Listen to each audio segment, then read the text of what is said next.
오늘 우리에게 들려지는 하나님의 말씀은 에베소서 5장입니다. 316쪽 에베소서 5장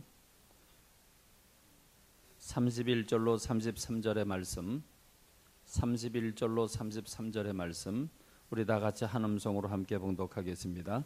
그러므로 사람이 부모를 떠나 그의 아내와 합하여 그 둘이 한 육체가 될지니 이 비밀이 크도다. 나는 그리스도와 교회에 대하여 말하노라. 그러나 너희도 각각 자기 아내 사랑하기를 자신같이 하고 아내도 자기 남편을 존경하라. 아멘. 우리는 첫 주일 어린이 주일로, 둘째 주일을 어버이 주일로, 셋째 주일을 청소년 청년 주일로 지냈습니다. 오늘 우리는 부부 주일을 맞습니다. 여러분, 다음 세대인 어린이, 이 어린이들과 청소년들, 청년들이 다음 세대를 이어받지 않으면 역사는 중지되고 맙니다. 근데 이 청소년들이 또 어린이들이 어떻게 자라나서 어떻게 역사를 이어받느냐에 따라서 역사는 뒤로 물러갈 수도 있고 전진할 수도 있습니다. 오늘 우리의 시대적인 모습을 보면 암울한 여러 가지 징조들이 많이 보이고 있습니다. 그런 점에서는 다음 세대를 향한 교육이 집중적으로 투자되어야 된다고 하는 점에는 아무리 강조해도 지치지 않습니다. 그런가 하면 부모를 부모로 인정하지 아니하고 친구나 선후배보다도 못한 존재로 지금 대우받고 있는 게 오늘 부모의 현실입니다. 오늘의 내가 있게 생명을 제공하고 오늘의 내가 있도록 모든 것을 다 보필하고 만들어준 당신의 생명과 삶과 바꾸어서 나를 만들어 주었는데 우리는 부모를 거역하는 시대를 살고 있습니다. 그런 점에서 부모 공경을 또 많이 가르쳐야 하는 시대입니다. 그렇다고 한다면 여러분, 정말 우리에게 소중한 건 무엇일까요? 우리의 자녀들일까요? 아니면 우리를 낳으신 부모님들일까요? 오늘 그런 점에서 저는 여러분과 함께 부부주일에 대한 말씀을 함께 나누길 원합니다. 저는 어느 것이 더 중요하다고 말하기는 힘들지만 가장 우선적이고 가장 핵심적인 역할을 하는 그런 가족 구성원이 있다고 한다면 그것은 부부라고 생각을 합니다. 그렇습니다. 부부는 자녀를 낳습니다. 부부는 부모를 섬깁니다. 그런 점에서 가정의 중심은 바로 부부입니다. 이 부부가 행복하냐 행복하지 않은가 여기에 따라서 그 가정이 전혀 달라지게 됩니다. 그렇습니다. 부부가 행복하면 모두가 행복해집니다. 여러분 생각해 보십시오. 부부가 서로 싸우고 부부가 서로 갈등 관계에 있고 또 더 어려운 상황까지 이르게 되면 아이들은 개밥에 도토리하고 비슷합니다. 상처 입고 삐뚤어지고 좌우사방에 악영향을 받을 수밖에 없습니다. 그러나 부부가 행복하면 서로 사랑하고 그리고 서로 그 애타는 마음을 가지고 서로 그 가정이 그 부부가 원만한 관계를 이루고 있으면 그 두 사람 사이에 낳은 자녀들은 그 부모의 열린 마음으로 그들을 돌보고 기대감을 갖고 사랑을 베풀고 훌륭한 사람으로 만들기 위해서 애를 쓰게 될 것입니다. 그러므로 부부가 행복하면 자녀들은 잘 안정적으로 자랄 수가 있습니다. 그런가 하면 부부가 행복하면 내 아내가 너무 소중하고 내 남편이 너무 귀하면 그러면 내 아내를 낳아서 이렇게 키워서 나에게 보내준 그 부모님은 장인 장모님은 너무 소중하고 또 이런 멋있는 남편을 길러서 나에게 이렇게 참 결혼시켜준 그 부모님들을 시부모님들을 생각하고 부모님을 생각하면 그 시부모님께 감사하지 않을 수가 없습니다. 그러나 여러분 만일 아내가 밉고 남편이 밉다면 시부모도 여전히 미워질 것입니다. 그렇습니다. 아주 자연스러워집니다. 아내가 이쁘면 처갓집에 그 밭에 그 말뚝만 봐도 엎드려 절을 한다고 그러는데 아내가 미우면 그거 걷어차 버리고 싶을 겁니다. 그렇습니다.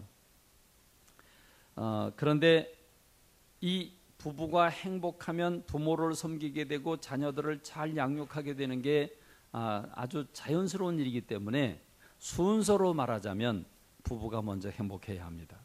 그러면 자녀들이 안전하게 자랄 수 있고 부모가 공경을 받을 수 있습니다. 그러므로 부부가 우선순위로 말한다면 먼저 행복해야 할 것입니다.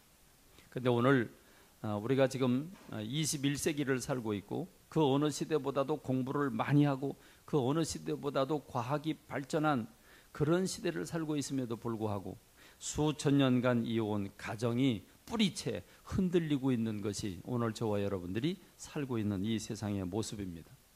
서구 사회부터 그 미국 또는 유럽에 이르기까지 서구 사회부터 지금까지 수천 년 이어온 가족의 근간을 뿌리채 뽑으려고 하는 이런 움직임들이 너무 강하게 일어나고 있습니다.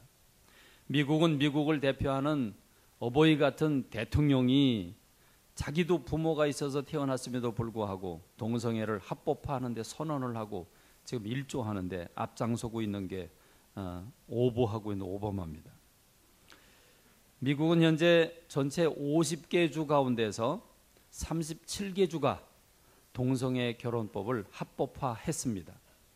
13주가 반대를 했는데 75%가 동성애 곧 남자와 남자가 여자와 여자가 결혼하는 것이 합법이다라고 하는 걸 이미 통과시켰습니다. 2013년 6월 달에 결혼이란 한 남성과 한 여성 간의 이성의 결합이다라고 정의를 한 결혼보호법이 있는데 이 결혼보호법을 위헌이라고 판결을 내렸습니다. 잘못된 거다 그 말이죠. 그래서 어떻게 법을 바꿨습니까? 결혼이란 두 사람이 결합하는 게 결혼이다. 이렇게 결혼에 대한 정의를 바꿔버렸습니다.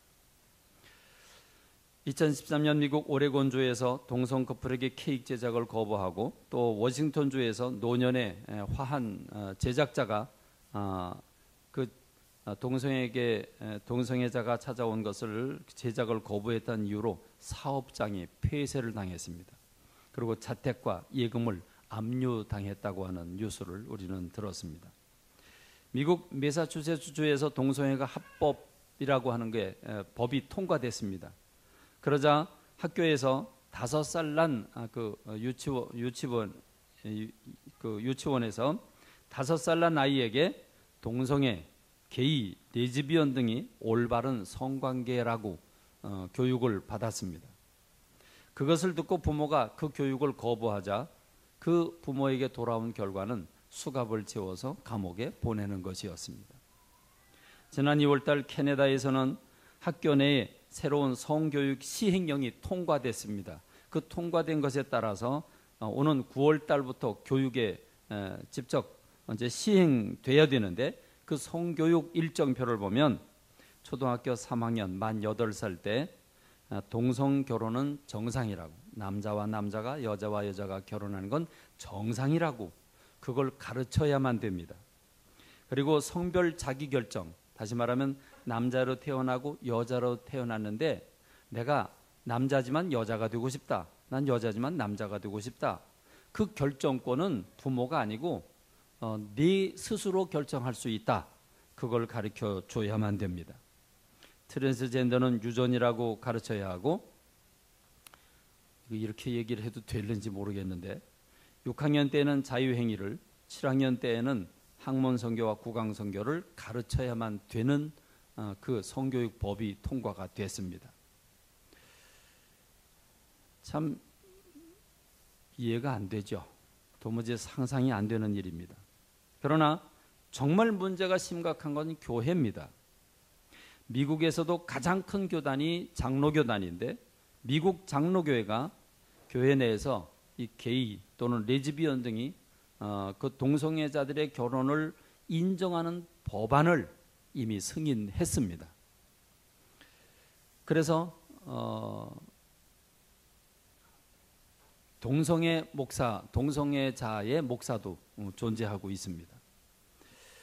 미국 장로교회는 지난 6월 총회에서 이 결혼에 대한 정의를 한 남성과 한 여성 간의 결합이라고 하는 것을 두 사람의 결합이라고 하는 것으로 수정하기로 결의를 하고 투표에 붙였는데 그 대표들이 172개 노회 중에서 86곳을 넘어섰습니다. 그래서 그 법이 통과가 됨으로써 교회의 규례 중에, 교회의 법 중에 이번 6월 21일부터 결혼이란 남자와 여자가 하는 게 아니라 두 사람 간에 결혼하는 거다. 국가만 바뀌는 게 아니라 교회의 법까지도 바뀌었다고 하는 것을 우리는 받아들이면서 아주 충격적입니다. 얼마 안 있으면 6월 9일에 서울광장에선 퀴어 축제라고 하는 동성애자들이나 성소수자들의 그 축제가 열리게 되는데 거의 반라의 모습으로 거의 실성한 모습의 그런 축제가 열려지게 될 것입니다. 이건 막아야 합니다.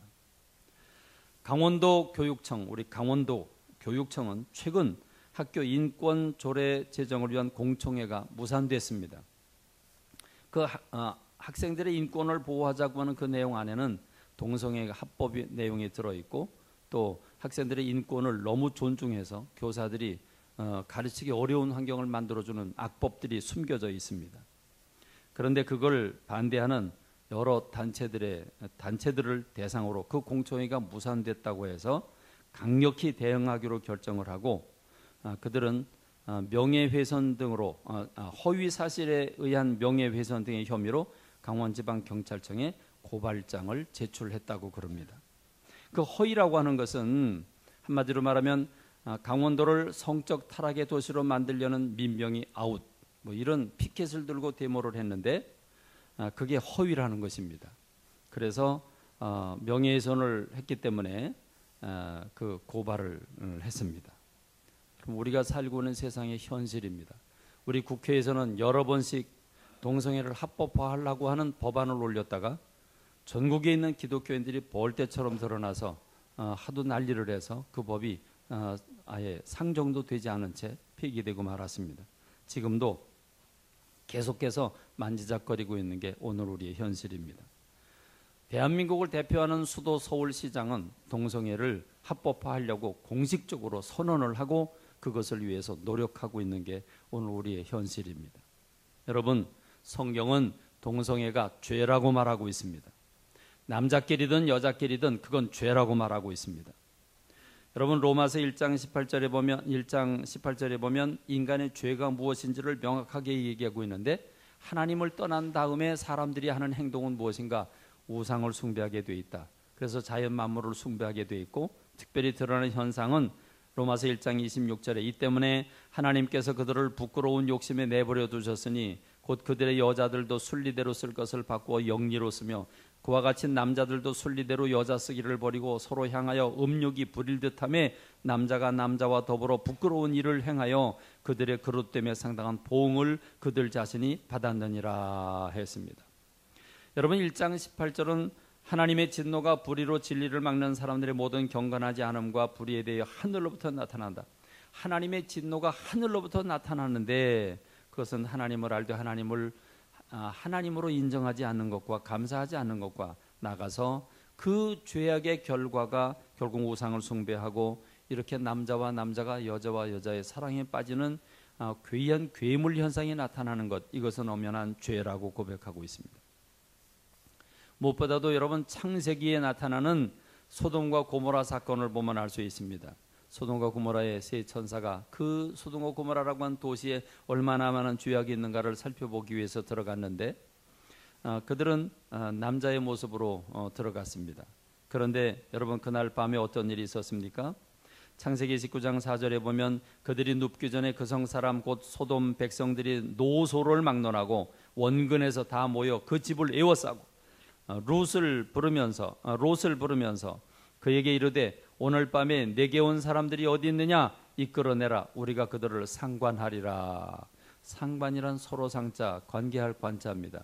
그러니까 서로 관계를 하겠다는 건데 이 관계를 한다는 말이 무슨 뜻인지 조카 롯이 이렇게 얘기를 합니다. 문 밖에 무리에게로 나가서 뒤로 문을 닫고 이르되 청하노니 내 형제들아 이런 악을 행하지 말라 그럽니다.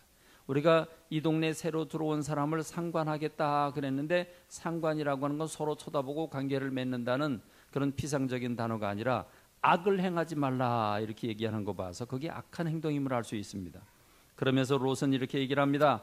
내게 남자를 가까이 하지 아니한 두 딸이 있노라. 청하건대 내가 그들을 너희에게로 이끌어내리니 너희 눈에 좋을 대로 그들에게 행하고 이 사람들은 내 집에 들어왔은즉 이 사람들에게는 아무 일도 저지르지 마라.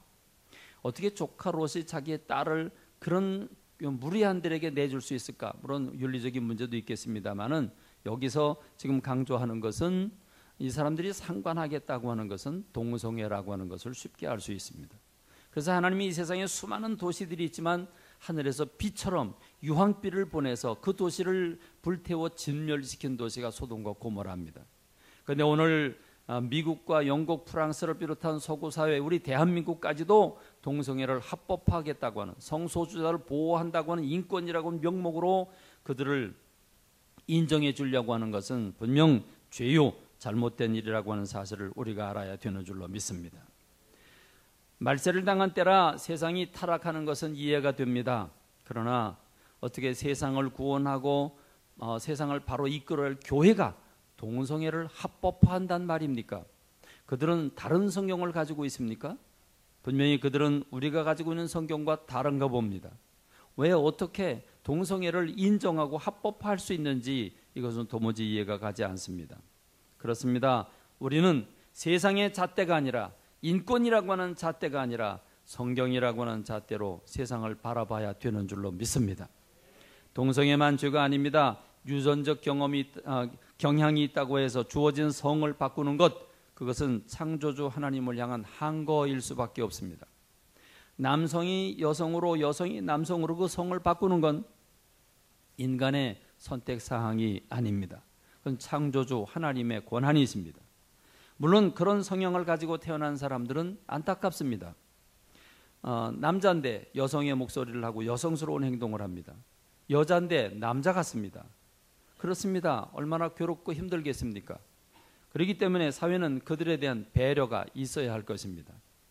그들이 소수자이긴 합니다만은 그들을 비난하기보다는 그들이 바른 삶을 살아가도록 치유하고 회복하도록 도와줘야 될 것입니다. 그들을 이해한다고 해서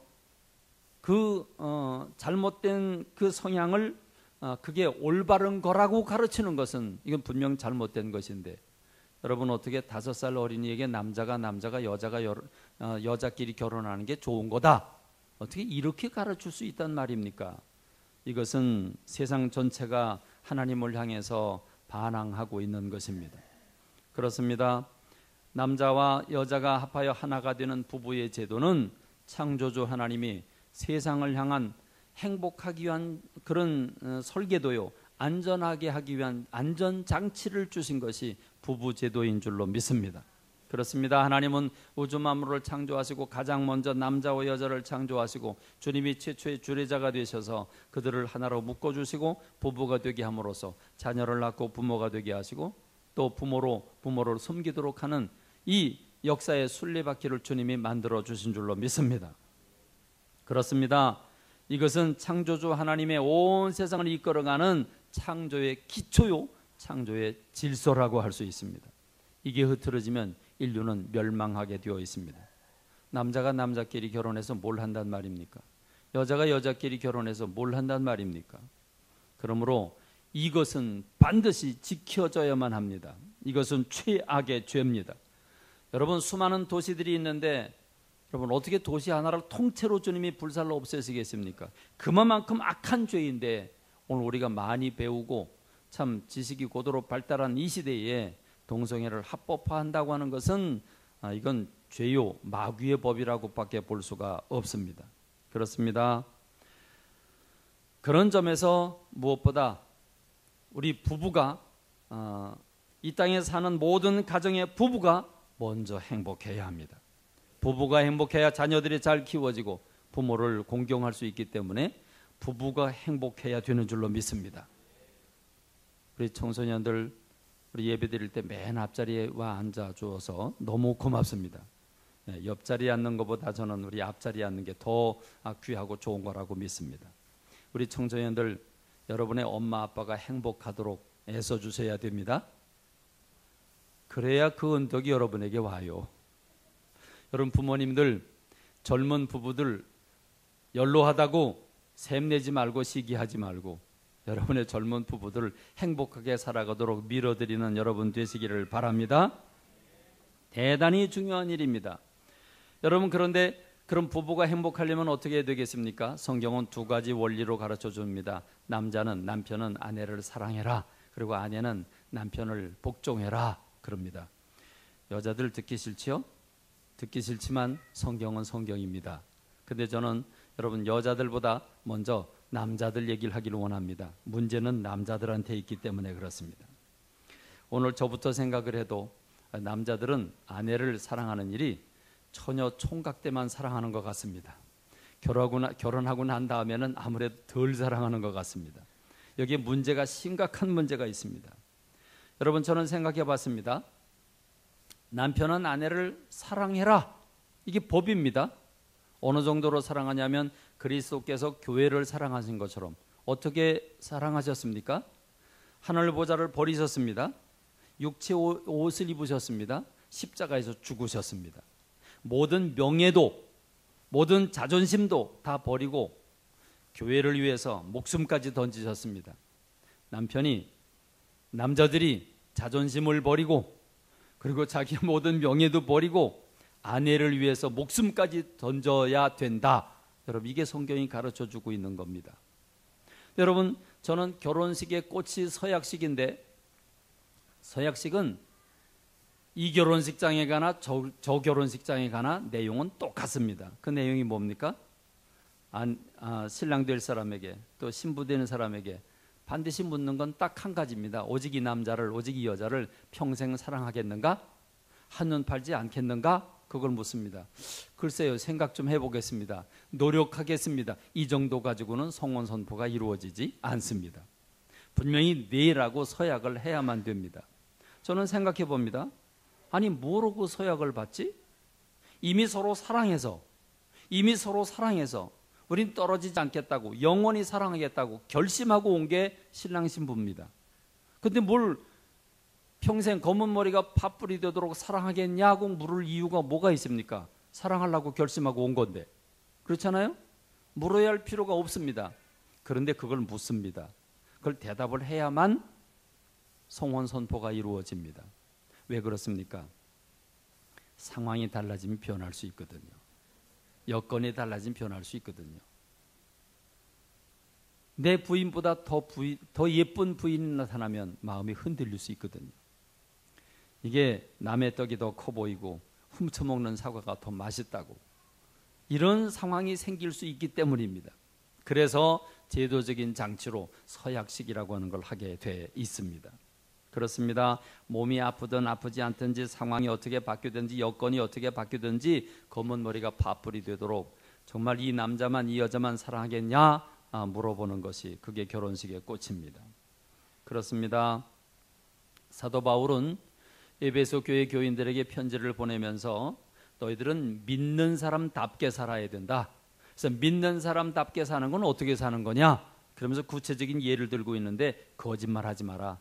하나님은 진실하신 분이기 때문에 거짓말하면 안 된다. 얘들아 거짓말하지 말자. 선한 거짓말도 없다. 우리 거짓말하지 말자. 그래 끄떡끄떡. 그래요. 분노와 혈기를 다스리기 바랍니다. 이건 어른들에 해당되지요. 분노와 혈기를 다스리십시다. 이게 사도 바울이 자녀답게 사는 비결이라고 말합니다. 분노와 혈기. 가만 보니까 애들도 부모한테 혈기를 내긴 내더라. 그렇지? 그러니까 우리 자녀들도 분노와 혈기를 다스리시기 바랍니다. 그 다음에 여러분 도둑질하지 마십시오. 이 도둑질하는 건 믿는 사람답지 않은 겁니다.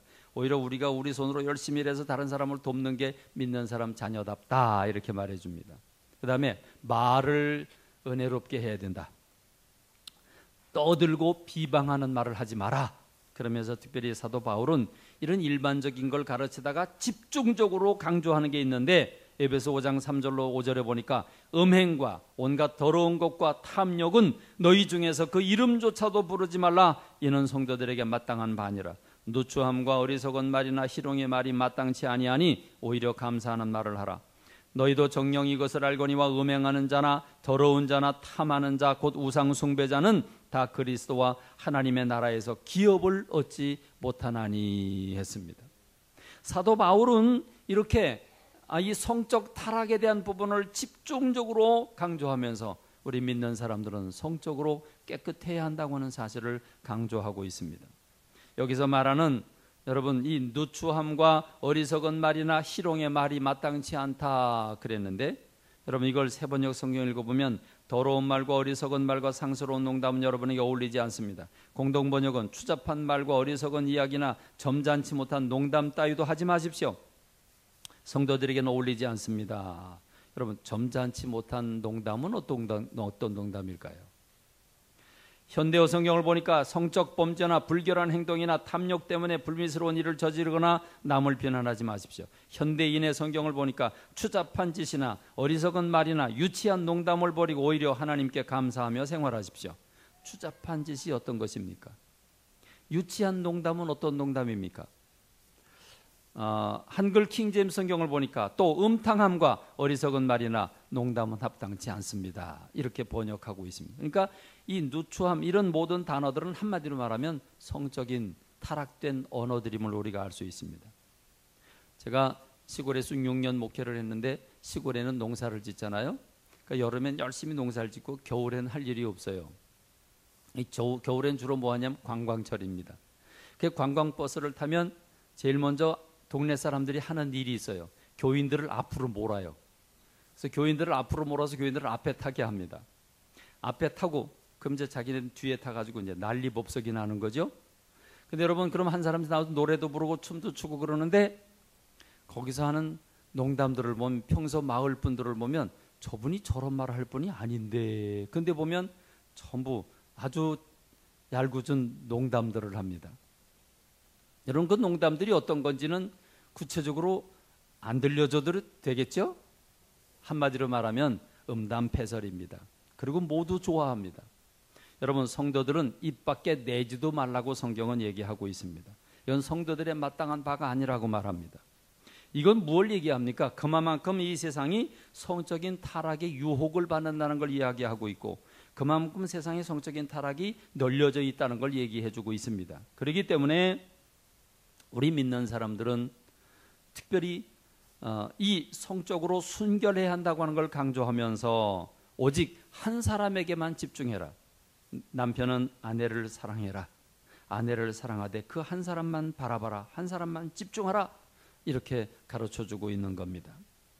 그렇습니다. 여러분, 그렇다면 남편이 오직 한 여자만 바라보면서 예수님이 교회를 위해서 하늘보좌를 버리시고 이 땅에 강림하사 육의 옷을 입으시고 그 교회를 위해서 십자가에서 못 박혀 고난받고 죽으신 것처럼, 여러분, 그거와 똑같이, 가정입니다. 어디까지나 가정, 그거와 똑같이 여러분의 남편들이, 여러분 남편들 잘 들으십시오. 지금 우리 남편들이, 저를 포함해서 남편들이 정말 내 아내를 그렇게 예수님처럼 사랑한다면, 그렇게 헌신적으로 오직 이 여자, 내 아내만 그 정도로 사랑한다면, 여러분, 아내들은 어떤 감정을 가질까요?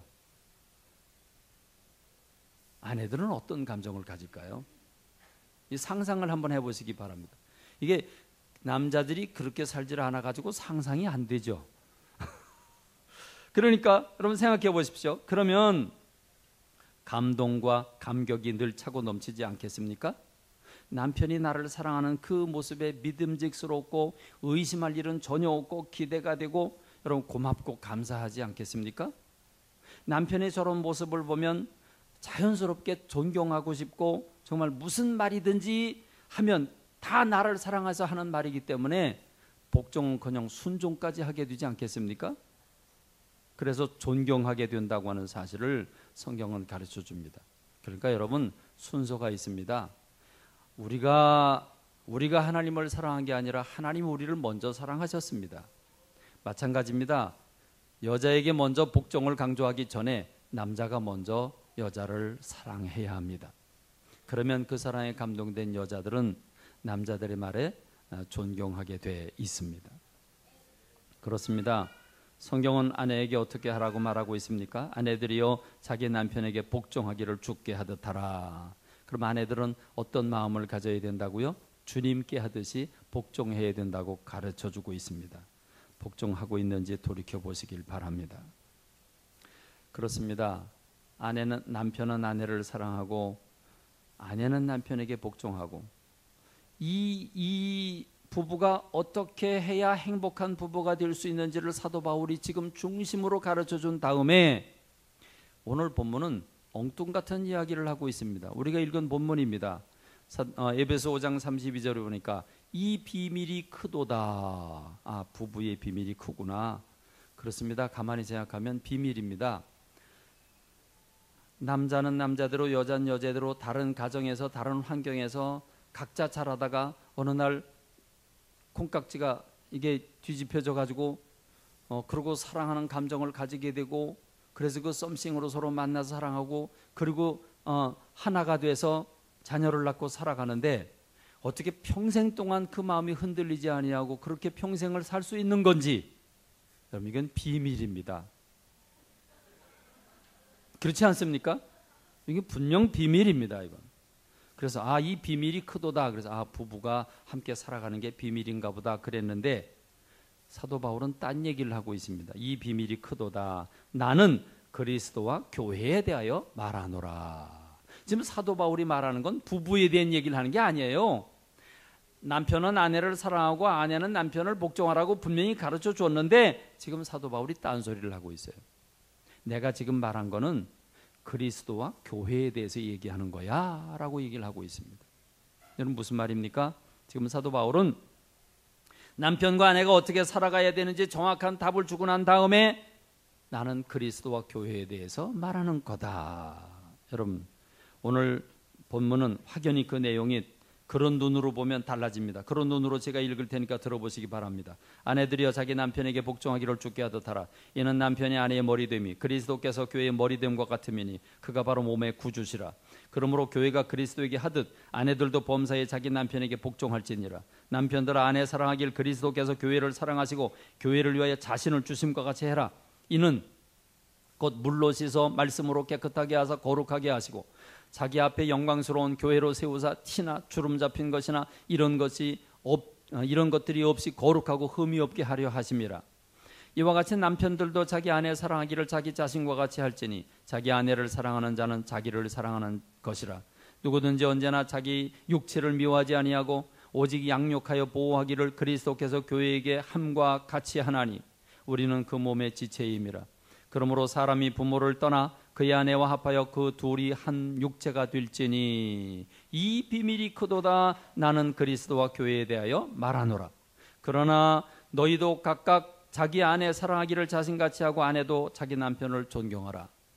부부에 관한 말씀을 주셨지만 사실은 지금 부부의 예를 들어서 그리스도와 교회의 관계에 대해서 말씀하고 있는 게 사도 바울의 오늘 말씀입니다.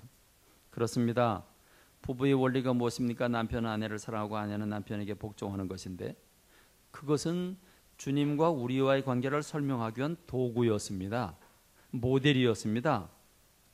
자, 성경을 보니까 주님과 우리와의 관계가 어떤 관계라고 가르쳐주고 있는지 한번 살펴보겠습니다. 마태복음 9장 15절에 보니까 예수께서 그들에게 이르시되 혼인집 손님들이 신랑과 함께 있을 동안에 슬퍼할 수 있느냐? 그러나 신랑을 빼앗길 날이 이르리니 그때는 금식할 것이다.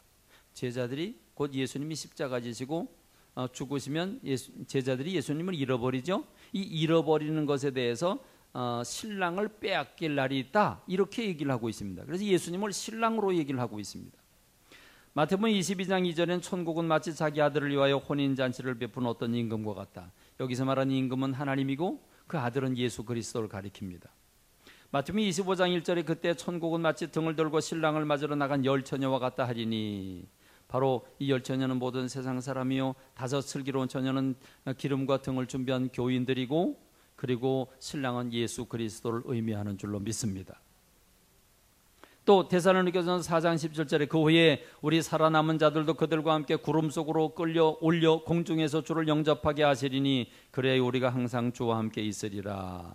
주께서 호령과 천사장의 나팔 소리와 함께 우리 믿는 사람들을 그 이름을 불러 하늘로 끌어올리시면 그 하늘에서 혼인잔치가 있을 것이라고 말씀하고 있습니다. 고린도후서 11장 2절에서 사도 바울은 고린도 교회에게 편지를 보내면서 내가 하나님의 열심으로 너희를 위하여 열심을 내노니 내가 너희를 정결한 처녀로 한 남편인 그리스도께 드리려고 중매함이로다 그랬습니다. 한마디로 말하면 오늘 저와 여러분들 모든 이 세상의 모든 크리스찬들은 신부요, 우리 예수님은 신랑이라고 하는 것과 신랑이신 예수님이 그 이스라엘의 결혼식과 같이 밤중에 데리러 오는데 마치 하나님의 호령과 천사장의 나팔 소리로 우리를 이 흑암 시대로부터 우리를 끌어올려 공중에서 혼인잔치를 하는 휴거의 사건을 우리에게 말씀하고 있습니다. 그렇습니다. 주님은 우리의 신랑이십니다. 우리는 그의 신부인 줄로 믿습니다. 이걸 설명하기 위해서 부부의 관계를 예를 들었습니다. 그럼 부부와 주님과 교회와의 관계는 똑같다는 말입니다. 어떻게 똑같습니까? 남자와 여자가 만나서 둘이 그 두 육체가 하나가 되리라 했습니다. 둘이 하나가 되는 것, 그리스도와 우리가 하나가 되는 것, 주님과 우리가 그리스도의 보혈로 하나가 되는 것, 여러분 이건 성경이 우리에게 가르쳐 줍니다. 로마서 6장 5절에 보니까 우리가 그의 죽으심과 같은 모양으로 연합한 자가 되었으면 또한 그의 부활과 같은 모양으로 연합한 자도 되리라. 갈라디아서 2장 20절 내가 그리스도와 함께 십자가에 못 박혔나니 그런즉 이제는 내가 사는 것이 아니 오직 내 안에 그리스도께서 사시는 것이라. 이제 내가 육체 가운데 사는 것은 나를 사랑하사 나를 위하여 자기 자신을 버리신 하나님의 아들을 믿는 믿음 안에서 사는 것이라. 부부의 얘기와 똑같지 않습니까? 로마서 12장 5절 이와 같이 우리 많은 사람이 그리스도 안에서 한 몸이 되어 서로 지체가 되었느니라. 너희는 그리스도의 몸이요 지체의 각 부분이라 그랬습니다. 그리스도와 우리는 한 몸이라고 말씀해 주고 있습니다. 그리스도는 머리요 그 몸인 교회라고 말해주고 있습니다. 그러므로 그리스도께서 우리를 사랑하시되 하늘 보좌를 버리고 이 땅에 오셔서 십자가를 지시기까지 사랑하신 그 사랑, 그리고 그 교회가 그 하나님의 그 예수님의 그 놀라운 사랑에 감격해서 주님의 뜻에 복종하려고 애를 쓰는 이 관계를 설명하기 위해서 부부관계를 예를 들고 있습니다. 그러므로 남편은 아내를 어느 정도로 사랑해야 되는가? 예수님이 교회를 사랑한 것처럼 그렇게 사랑해야 된다는 말입니다. 남편들이요, 이렇게 아내를 사랑합시다. 이렇게 아내를 사랑합시다. 권사님 뭐 불만 있어요? 왜 아멘 안 하고 왜 우물쭈물해? 왜? 정말 이렇게 사랑하십시다. 이렇게 사랑해야 됩니다. 저도 못합니다. 저도 못하는데 사랑해야 됩니다. 목회자가 하기 때문에만 설교하는 건 아니지 않습니까? 저도 찔립니다마는 남자가 그리스도처럼 이렇게 사랑해야 되는 줄로 믿습니다. 할렐루야, 할렐루야. 그러면 아내들은 어떻게 해야 됩니까? 교회가 그리스도께 복종하는 것처럼 복종하시기를 바랍니다. 복종하시기를 바랍니다. 그렇습니다. 나이가 들어도 복종해야 되는 줄로 믿습니다. 나이가 들면 여성들이 남성 호르몬이 나와가지고 그동안에 핍박받은 거 어디 왼수 갚자 그런 식으로 이게 아주 고집도 세지고 열정도 세지고 더 강해지는데 여자분들이요 회개하시기 바랍니다. 그리고 진실로 복종하시기 바랍니다. 중요한 일입니다. 남편은 정말 그리스도처럼 아내를 사랑해야 되는데 남의 여자들한테는 잘해주고 내 아내한테는 구박하지 말고 내 아내에게 잘해주는 그런 남편들이 되시길 바랍니다. 아내들은 또 남편에게 복종해야 합니다. 그러면 홀로 사는 나는 뭐냐? 이미 남편을 잃어버리고 아내를 잃어버리고 그리고 홀로 사는 나는 뭐냐? 이럴 수 있습니다. 그렇습니다. 시대가 혼탁하다 보니까 부부가 함께 사랑을 끝까지 유지하기가 너무 힘듭니다. 그만큼 시대적으로 혼란스러워졌습니다. 저는 여러분에게 그걸 책망하고 싶지 않습니다. 다만 여러분 이미 남편과 사별을 하거나 남편이 먼저 세상을 떠나거나 또는 배우자가 먼저 세상을 떠난 분들은 여러분 예수 그리스도를 여러분의 신랑으로 삼고 내가 남자든 여자든 예수님을 신랑으로 삼고 신부로서의 삶을 살아가는 여러분들이 되시길 간절히 소원합니다. 성경은 가르쳐 줍니다. 여러분의 남편이 불신자냐? 여러분의 남편이 말씀대로 살지 못하냐? 그럴지라도 여러분들은 여러분의 언행과 여러분의 그 행동으로 말미암아 그 남편을 성령으로 감화시키는 도구로 쓰임을 받으라고 가르쳐주고 있습니다. 결코 쉽지 않습니다. 그래서 저는 우리 젊은 처녀 총각들에게 반드시 얘기를 하고, 제가 요즘은 별로 조사를 안 해봅니다. 그리고 나한테 데려오지도 않으니까 뭐 제가 요새 터치할 수 있는 길이 없는데, 저는 분명히 얘기를 합니다. 우리 처녀 총각들은 내가 사랑하는 마음이 생기기 전에, 내 사람이다라고 생각하기 전에 먼저 목회자에게 데려와라. 목회자가 된다고 그러면 교제를 하고, 안 된다고 그러면 헤어져라. 뭐 이렇게 강조를 하고 있는데, 이게 대단히 중요한 일입니다. 왜냐하면 안 믿는 사람을 만나면 여러분 평생 고생하게 됩니다. 그 안 믿는 남자가, 안 믿는 여자가 예수님을 믿고 돌아오면 좋은데, 그렇지 않으면 여러분 평생 고생하게 됩니다. 아니, 여러분의 믿음까지 잃어버리게 됩니다. 그렇기 때문에 믿지 않는 사람과 멍해를 같이 하지 말라고 그랬습니다. 굉장히 중요한 일입니다. 어떤 여자들은 착각을 하고, 내가 이 사람 사랑하면 일생 전도 못했는데 이 한 사람만이라도 전도해야 되지 않겠냐, 그리고 사귀고 결혼한 사람이 있는데, 그건 왕 착각입니다. 그건 착각을 해도 한참 착각하는 겁니다. 여러분, 신앙의 문제는 그렇지 않습니다. 나를 사랑한다고 신앙까지도 따라올 줄로 알면 그건 오산입니다. 그렇기 때문에 여러분, 신앙을 가진 사람을 만나면 여러분의 신앙은 엄청나게 업그레이드 될 수 있습니다. 그렇습니다. 저는 여러분들에게 말씀을 드립니다. 여러분을 이해해 주지 못하는 불신 남편이 있을지라도 여러분이 그들을 위해서 기도하고 그들을 위해서 그리스도의 마음을 품고 섬길 때 마침내 아름답게 화합하는 역사가 일어나게 될 줄로 믿습니다. 여러분이 힘들고 어렵겠지만 참고 견디는 여러분들이 되시길 간절히 소원합니다. 특별히 연세 드신 노년에 계신 부모님들이요, 젊은 부부를 지원해 주시기를 바랍니다. 자녀들에게 용돈 많이 달라고 여러분 자꾸 강조하지 말고, 여러분 용돈 좀 주면 아껴가지고 비행기 티켓이라도 끊어서 얘들아 어디 좀 멀리 좀 나가서 좀 좋은 시간 좀 보내고 와라. 그런 부모님 되시기를 바랍니다. 아멘 소리가 안 들리네요. 그런 부모님들 되시기를 바랍니다. 여러분, 그렇게 해서 자녀들이 부모님이 용돈 줘가지고 여러분 나갔다 오면 그 자녀들이 부모님을 어떻게 하겠습니까? 얼마나 잘 공경하겠습니까? 샘내지 마시길 바랍니다. 우리 아버님이 살아계실 때 샘내더라고요. 우리가 신방을 같이 가면 왜 꼭 너희는 그렇게 부부가 함께 신방을 다니려고 그러냐? 왜 꼭 같이 그렇게 신방을 가냐? 그러면 여자 성도들 이제 신방 갈 때 그럼 목사 혼자 가요? 같이 가야지. 그렇지 않습니까? 샘낼 게 따로 있지, 그걸 샘을 내요? 그건 샘내지 말고 밀어주시기 바랍니다. 우리 자녀들이요,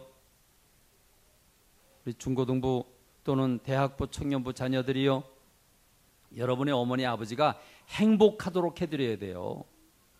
여행을 간다, 왜 자꾸 같이 간다고 그래? 그거 불효하는 거예요, 불효. 그거 끼면 안 돼요. 왜 끼려고 그래? 그래, 초등학생 때는 어쩔 수 없지. 그렇지만 중등부 정도 됐으면 부모님 가시라고 밀어질 해야지. 꼭 따라가려고 그러죠. 왜 엄마 아빠 침대 가운데 누워? 그건 죄요, 죄. 안 돼요. 젊은 어린 우리 학생들이나 우리 대학부 청년들은 여러분의 어머니 아버지가 행복하도록 밀어드려야 돼요. 작전을 써야 돼요. 여러 가지 방법으로, 엄마 아빠가 이상기류가 발견된다, 뭔가 부부가 좀 심상치 않다, 갈등이 있다, 그러면 여러분 작전을 써야 돼요. 자녀들끼리 작전을 써가지고 부부가 사랑을 회복하도록 여러 가지 전략을 구사하면 여러분의 부모님은 그 부모님이 서로 사랑할 때 여러분들에게 그 사랑의 열매가 와지기 때문에 자녀들은 부모님이 행복하도록 밀어드려야 되는 줄로 믿습니다. 할렐루야, 할렐루야. 부부가 행복해야 모두가 행복할 수 있습니다. 부부가 행복한 여러분 되시길 주님의 이름으로 축원합니다. 기도하겠습니다. 하나님 아버지, 은혜와